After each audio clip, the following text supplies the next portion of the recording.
The code of conduct in the South China Sea is very important, I think, when you talk about trying to establish some kind of norms and some kind of measures how each of the claimant states in the South China Sea will behave. They will know how to behave in the South China Sea, and then to a certain extent, tensions, conflict will be avoided or de-escalated if there are tensions going on right now, especially between the Philippines and China. So in that sense, the COC is really, really important. However, we are still in the third reading and it was concluded recently. So now the question is how it will proceed and what is really the important aspect of the COC. To be very frank with you, the COC in terms of process is moving, though it's difficult. However, in terms of substance, it's still very challenging because there are terms or words that still under debate, or this is being debated every time there's a negotiation. I think the process in the negotiation of the COC is very important, and I think this facilitates some kind of mutual understanding, getting to know each other deeper than very superficial. So the process is important. However, going through the conclusion, if it's be a binding mechanism or not, that is something that we have to see. But to be realistic again, I don't see it being concluded in 2026 or even 2027. It's a long way to go. And on the other hand also, the COC is not something that will prevent conflict in the South China Sea. It's not a conflict prevention kind of tool. It is a crisis management tool. So that's a difference, I think. So let's be realistic about the COC. But again, it is important. And I really, personally, I hope it will be concluded soon. But the realities would not give us that kind of hope, I think, at the moment. That's a very good question, because for me, actually, if you really look at the South China Sea dispute, it has two dimensions. One is maritime claims in terms of rights, so maritime rights, and the other one is territorial or sovereignty.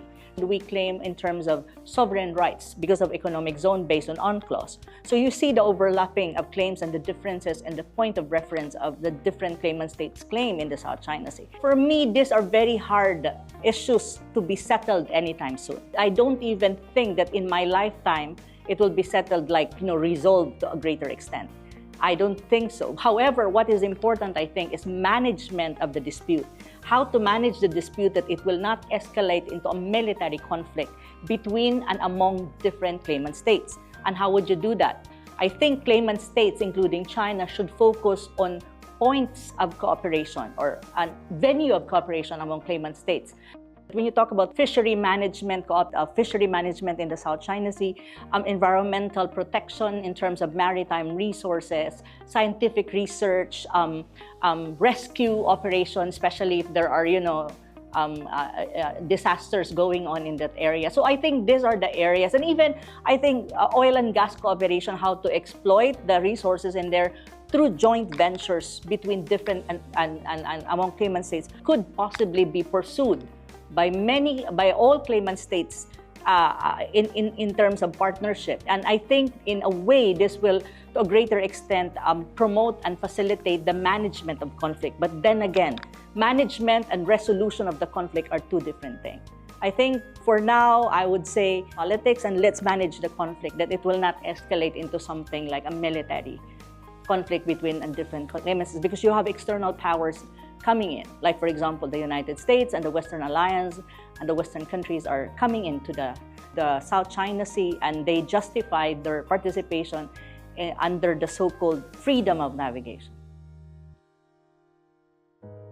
I think marine cooperation, especially when you talk about scientific exchanges of scientific knowledge, technology, and managing the maritime resources in the South China Sea between China and ASEAN states are very promising. Why? Precisely because China has the technology. I think China is very advanced when you talk about these things. It can share technology and knowledge to ASEAN member states on this particular issue, like how to manage fishery, how to conserve the marine environment. I think China is leading in this area. So the more that the two sides will cooperate, the better. And it is very promising to a greater extent. It does not talk about high politics issues like territorial dispute or sovereignty issues. I don't think so.